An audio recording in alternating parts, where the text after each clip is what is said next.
I think it would be a hasty conclusion in the sense that even if some brands have left already, still, I mean, the regroupment of many brands in Geneva and Basel are triggering a lot of media and public interest. So if from a commercial standpoint, it's questionable.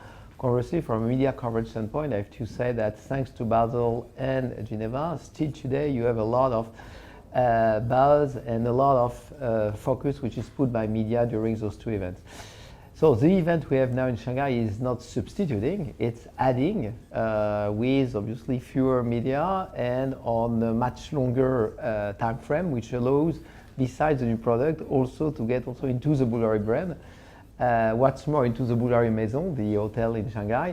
So it's kind of complement of experience, which is adding to what we can get from those two fairs, Geneva and Basel.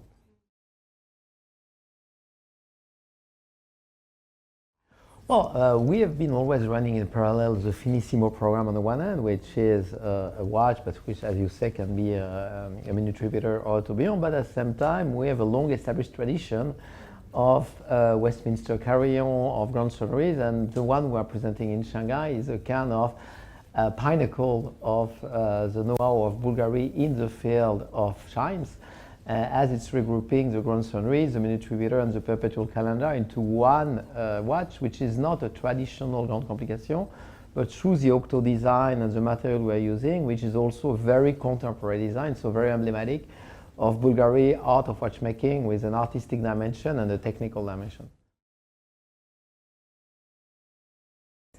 Well, we have the chance to be a great reputation in China. We are considered by the top Chinese experts in jewelry as much as watches as probably the best brand when it comes to jewelry watch, the best brand when it comes to jewelry. So obviously we're trying as much as we can to bespoke to Chinese taste some of our watches, and for sure both on Serpent and Lucia we try to come up with ideas, with dyes, with colors, with materials which resonates particularly emotionally with Chinese. So I'm very glad that we could introduce already in Shanghai what will be the big novelty for Chinese New Year.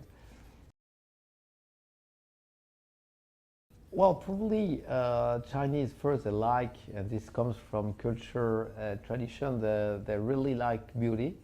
And beauty which, as much as possible, can be a kind of personal beauty. That is products which, and we see it also in eye jewelry, bespoke products which are rich not only of craftsmanship but also of history.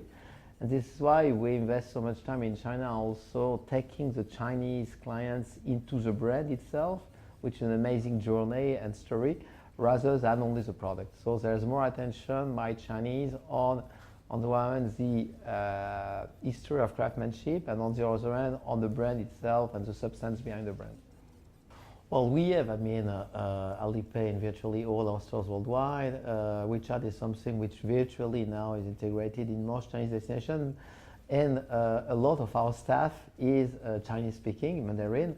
So whether you are in the United States, in Australia, rather than in Europe, and if you are a Chinese client, not only you're gonna pay with Chinese tools, but at the same time, you will also relate to the brand through someone, hopefully, talking perfectly Mandarin. So we try in as much as possible to be close to the Chinese client, whether it's in mainland or when it's traveling overseas. Well, we treat all our clients as personally as we can. Therefore, we try to build with our Chinese client an omni-channel journey where touch points are multiple, and touch points are a mix of digital experience as much as of traditional retailing experience, with additionally in the omnichannel journey in China also the fact that we have two hotels. So the brand experience as a Chinese you can have in China is also complemented with the hotels, which is a kind of ultimate temple of the BVLGARI brand experience.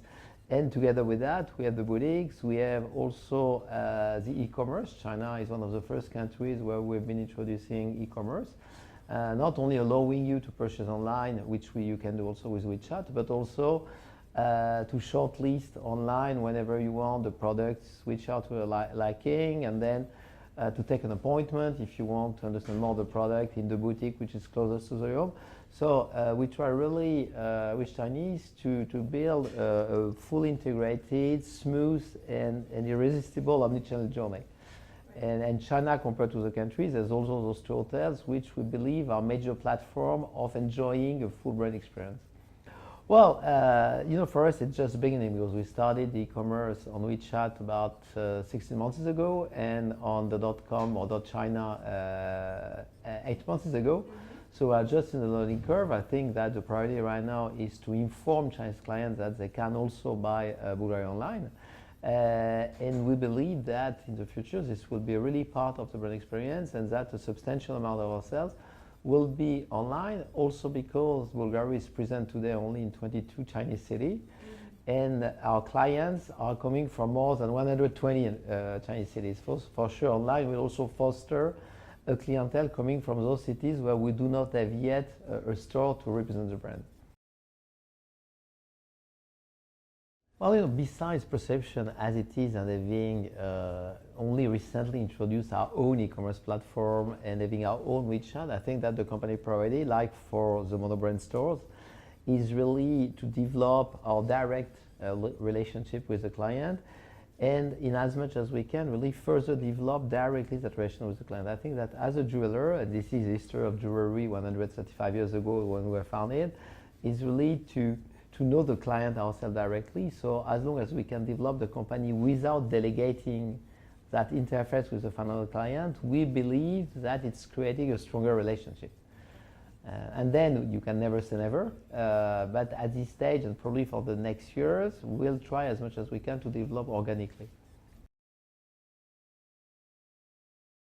Well, I think that we talk a lot in luxury of experiences, and obviously the brands try through the omni-channel to build a 360 experience around the brand with a lot of touch points and a lot of occasion for a brand to interface with the client.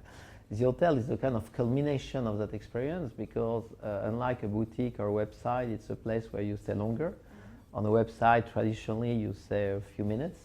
In a boutique, maybe a few hours, but an hotel, at least a couple of hours if you come for lunch, and surely 24 to 72 hours if you come for a stay.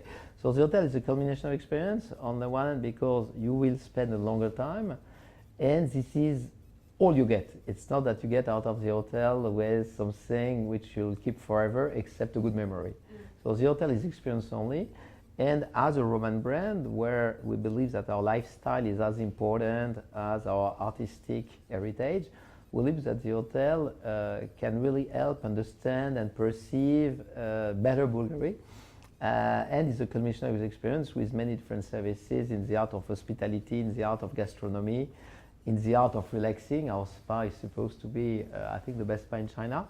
So it's really adding to the Roman and Italian experience, which is conveyed by the style of Bulgari jewelry and watches.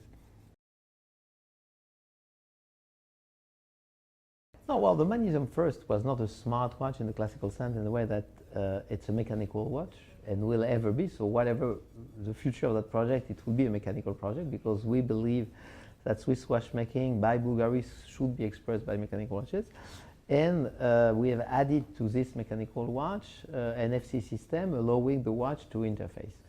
And one of the objectives was electronic payment, which remains today limited just because bank protocols are not yet fully harmonized.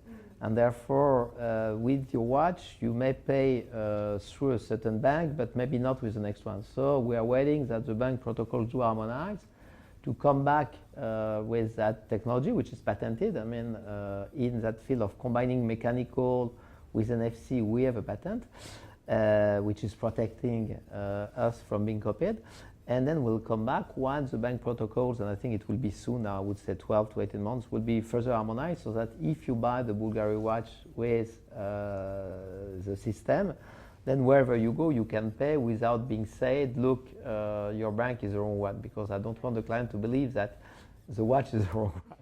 Yeah, we love the idea that it can be mechanical, that is really 100% Swiss watchmaking integrity, but at the same time, being in the 21st century, functionally allow you practically to access some information like your maintenance logbook, the origin certificate, rather than any kind of information which would be useful, and which today is external to the watch itself. So we would like to embed into the watch all these informations.